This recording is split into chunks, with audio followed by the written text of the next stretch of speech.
అందరికీ శుభోదయం. నా పేరు జీ నమృత. నేను కేవీ పాఠశాలలో 6వ తరగతి చదువుతున్న విద్యార్థిని. ఈరోజు అభినందన గేయం. వందనాలు వందనాలు అభినందన చందనాలివే, మా అభినందన చందనాలివే.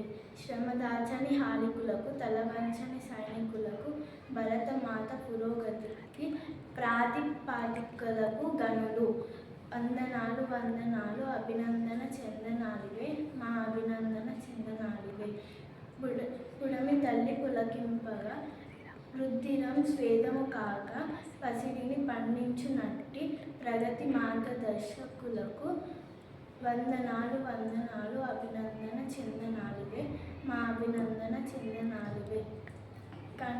కంటికి కనురెప్పలాగా, చేను చుట్టూ కంచెలాగా, జన్మభూమి కవచమైన ఘనవీరులు జవానులకు వందనాలు వందనాలు అభినందన చందనాలివే, మా అభినందన చందనాలివే. ధన్యవాదాలు.